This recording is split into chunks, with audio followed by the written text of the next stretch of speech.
La literatura neoclásica hace referencia al movimiento literario impulsado por los principios de la Ilustración, con el fin de emular los valores de los autores griegos y romanos.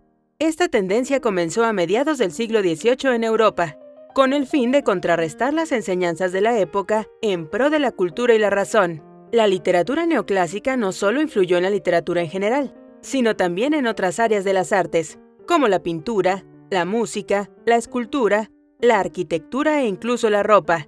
Esta literatura busca enaltecer los pensamientos de la antigua Grecia y de Roma.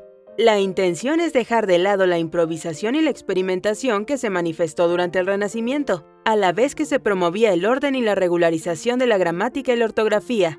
Por otro lado, la literatura neoclásica se caracterizaba por rechazar de forma contundente los temas fantásticos.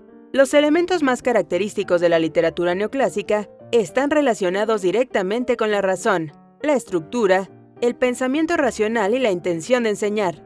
Una de las características más importantes de este género es que siempre tiene un carácter didáctico. Origen de la literatura neoclásica.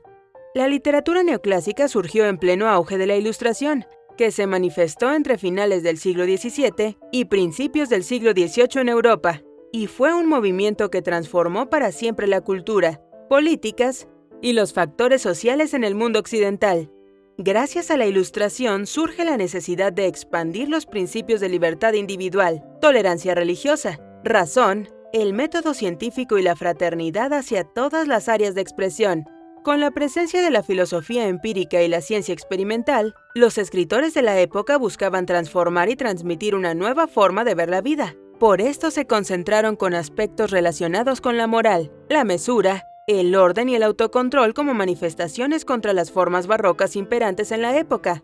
Se presentó una serie de cambios en los géneros literarios al diversificarse a otros formatos como parodias, melodramas, sátiras, cartas, diarios y ensayos. Por otro lado, los ensayos se transformaron en los nuevos divulgadores de ideas y pensamientos de los filósofos más importantes del momento. Asimismo, la poesía y la fábula emplearon animales y personajes valerosos entre sus protagonistas, con el fin de generar historias que tuvieran algún significado importante y que dejaran enseñanza a los lectores. Cabe destacar el papel de las enciclopedias durante el periodo de divulgación de las ideas de la Ilustración. Estas obras contemplaban supuestos filosóficos, políticos, sociales y científicos que pasarían a ser dominio público. Las letras ya no estaban bajo el poder ni el control de las clases más pudientes. Características de la literatura neoclásica. Hay un rescate de los valores y estética de los autores y obras grecolatinas. Surge como una respuesta en contra del estilo barroco que imperaba para la época. Existe un enfoque más hacia lo social que hacia lo individual, dejando en claro que el hombre por sí solo no es el centro de los acontecimientos. Los temas más frecuentes son libertad, tolerancia religiosa, oposición a la monarquía, fraternidad y la propagación de la importancia de un Estado laico. Se generaron nuevos medios de difusión de información, como panfletos y ensayos, con el fin de llevar el conocimiento a los estratos más bajos. Predomina un fuerte rechazo hacia lo imaginativo y lo fantástico. La razón, los límites, la moderación y la estructura serán los elementos esenciales presentes en la literatura neoclásica.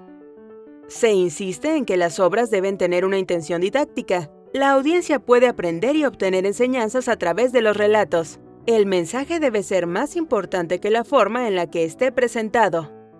Hay presencia de símbolos y signos que representan términos mucho más complejos.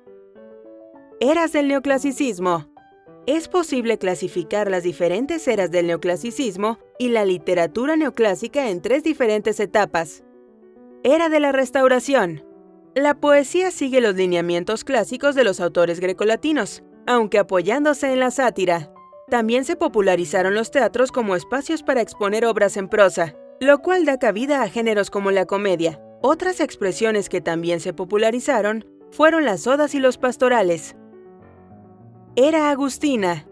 Debe su nombre al emperador romano Augusto, quien se encargó de propiciar estabilidad y prosperidad al imperio.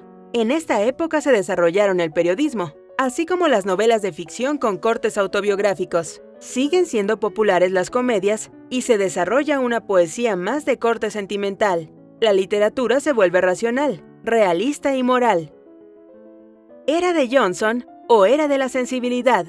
Los elementos principales que caracterizaron a esta época fueron balance, razón e intelecto. Hubo mayor concentración en un tipo de literatura folclórica y popular. Asimismo, los textos y obras de William Shakespeare se volvieron populares y reconocidos. Por otro lado, también se realizó una serie de enciclopedias y diccionarios sobre gramática y ortografía. Literatura neoclásica hispanoamericana. En España y algunos países de Latinoamérica también se desarrolló la literatura neoclásica, con la intención de enaltecer los valores científicos y racionales, así como las identidades nacionales de cada región. El teatro se convirtió en uno de los principales medios de entretenimiento en España. Incluso se estableció una serie de directrices que debían cumplir las obras. Por ejemplo, estas debían ser verosímiles o poseer un contenido moral e instructivo. En el caso de Latinoamérica hubo un enfoque hacia los valores de la libertad y el progreso, inspirados por figuras independentistas como Simón Bolívar y José de San Martín. Cabe destacar que también en esta época se desarrolló la literatura gauchesca, uno de los subgéneros más representativos de los asentamientos de la zona del Río de la Plata, Argentina y Uruguay. Autores y obras de la literatura neoclásica. La literatura neoclásica dejó un legado de trabajos y autores que incluso hoy en día siguen influyendo a nuevas generaciones. A continuación se describen las características más relevantes de los principales representantes. Jean-Baptiste Poquelin, también conocido como Molière, fue un escritor francés que se desempeñó como escritor, actor y abogado. Su obra más famosa fue Tartuffe, considerada una de las más polémicas por mofarse de la clase pudiente. Alexander Pope fue un escritor inglés. Pope es uno de los autores más importantes de la literatura neoclásica gracias a obras como The Rape of the Lock y un ensayo sobre el cristianismo, aunque se hizo conocido con la traducción que realizó de la Ilíada. Jonathan Swift, autor de la obra Gulliver's Travels, la cual cuenta las aventuras del personaje principal, Lemuel Gulliver. Este título también fungió como crítica para las políticas y la sociedad británica. Daniel Defoe es el escritor detrás de Robinson Crusoe, un marinero que decide renegar a su familia y se decide a navegar los mares con ánimos de aventura. Esta obra tiene todos los elementos de una épica: un héroe, un viaje duro, la separación del hogar y una serie de batallas. Samuel Johnson. Su nombre fue tomado para denominar a una de las eras del neoclasicismo gracias a sus aportes en poesía, periodismo y traducción. Fue el autor de Dictionary of English Language, uno de los recursos más importantes de la gramática inglesa.